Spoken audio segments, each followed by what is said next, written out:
नमस्ते, मैं हूँ रेखा और आप सुन रहे हैं आज की खबर।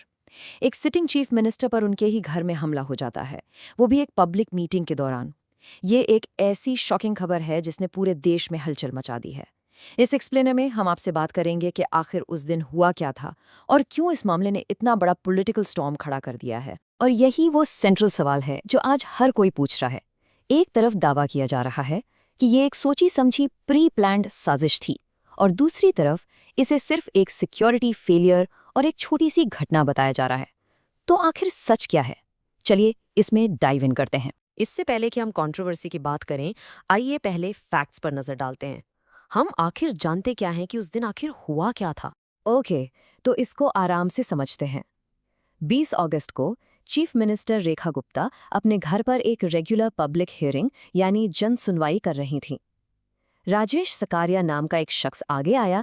ऐसा लगा जैसे वो कोई कंप्लेंट दे रहा हो, लेकिन अचानक उसने सीएम को पकड़कर उन्हें खींचने की कोशिश की। सिक्योरिटी ने फौरन उसे पकड़ लिया और उसे कस्टडी में ले लिया गया।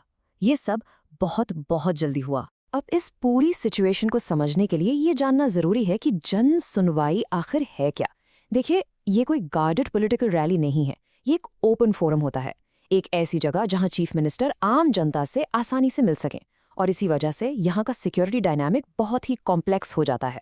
और बस यहीं से चीजें कॉम्प्लिकेटेड होना शुरू हो जाती हैं। अटैक के अचानक बाद इस घटना के दो बिल्कुल अलग अलग वर्जन्स सामने आने लगे। अब इस स्लाइड में जो चीज़ सबसे इंटरेस्टिंग है वो है इसका ड्रामेटिक कॉन्ट्रास्ट। शुरू में जो रिपोर्ट्स आई उनमें कहा गया कि सीएम को थप्पड़ मारा गया या उन पर पत्थर फेंका गया, लेकिन थोड़ी ही देर में ऑपोजिशन बीजेपी ने इसका खंडन किया और इसे सिर्फ एक जॉस्लिंग यानी धक्का मुक्की बताया और कहा कि सीएम को हल्की चोट आई है। तो ये एक हिंसा भरा हमला था या एक मामूली झड़प? नैरेटिव यहीं से बंटने लगा था। तो आखिर ये आदमी है कौन जो इस पूरे तूफान के सेंटर में है? चलिए देखते हैं पुलिस ने क्या बताया है। इस आदमी का नाम है राजेश साकरिया। 41 साल का है और गुजरात के राजकोट से है। और ये बात इंपॉर्टेंट है, पुलिस ने उसके खिलाफ आईपीसी की सेक्शन 307 के तहत एफआईआर दर्ज की है, जिसका मतलब है अटेम्प्ट टू मर्डर यानी हत्या की कोशिश। ये कोई मामूली चार्ज नहीं है। इससे साफ है कि अथॉरिटीज मानती हैं कि नियत जानलेवा थी। और हाँ, ये भी पता चला है कि उस पर पहले से भी पुलिस केसेस दर्ज हैं। शुरू में कुछ अनुमान लगाए गए उसके मोटिव को लेकर।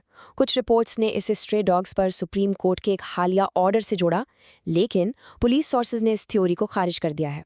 उनका कहना है कि फिलहाल ये दावा सही नहीं लगता।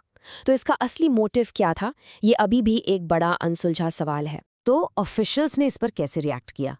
चलिए देखते हैं कि चीफ मिनिस्टर के ऑफिस और पुलिस का इस अटैक के बाद क्या कहना था। घटना के तुरंत बाद चीफ मिनिस्टर को मेडिकल चेकअप के लिए ले जाया गया। ऑफिशियल रिपोर्ट्स ने कंफर्म किया कि उनकी हालत स्टेबल है, जिससे लोगों ने राहत की सांस ली। थोड़ी ही देर बाद सीएम ने खुद सोशल मीडिया पर एक पावरफुल मैसेज दिया। उन्होंने इस घटना को एक कायर हमला कहा और साफ कर दिया कि इससे उनका हौसला नहीं टूटेगा और वो जनता की सेवा करना जारी रखेंगी। लेकिन उनके ऑफिस ने इससे एक कदम आगे बढ़कर बयान दिया। उन्होंने इसे सिर्फ एक अटैक नहीं कहा, उन्होंने इसे ऑफिशियली एक संयोजित षड्यंत्र यानी प्री प्लान्ड कॉन्स्पिरेसी का नाम दिया, जिसका मकसद उन्हें जान से मारना था। इस बयान ने मामले को और गंभीर बना दिया और पूरी कॉन्वर्सेशन को एक सिक्योरिटी इशू से पॉलिटिकल कॉन्स्पिरेसी की तरफ मोड़ दिया। और इसी बयान ने पॉलिटिकल बैटल लाइंस खींच दी, जिससे दो बिल्कुल अलग अलग नैरेटिव्स तैयार हो गए। और ये स्लाइड इस डिवाइड को बिल्कुल साफ दिखाती है। सीएम की पार्टी एएपी इसे एक बड़ी सोची समझी साजिश बता रही है। इससे वो अपने पॉलिटिकल विरोधियों को खतरनाक साबित करना चाहते हैं। वहीं दूसरी तरफ ऑपोजिशन बीजेपी इसे साजिश नहीं बल्कि चीफ मिनिस्टर की सिक्योरिटी में एक बड़ी चूक बता रही है। इससे वो मौजूदा सरकार की काबिलियत पर सवाल उठा रहे हैं। एक तरफ प्लॉट की बात है तो दूसरी तरफ इनकॉन्फिडेंस की। देखिए, सीएम के घर पर जो हुआ वो एक गंभीर सिक्योरिटी ब्रीच तो है ही, आप इसे किसी भी नज़र से देखें। लेकिन जैसे जैसे इन्वेस्टिगेशन आगे बढ़ेगी, असली सवाल ये है कि ये घटना हमारे पॉलिटिकल क्लाइमेट के बारे में क्या बताती है। क्या ये एक अलग थलग इंसिडेंट है या फिर ये इस बात का संकेत है कि हमारी राजनीति में तनाव बढ़ रहा है? ये वो सवाल है जिसके बारे में हम सबको सोचना होगा।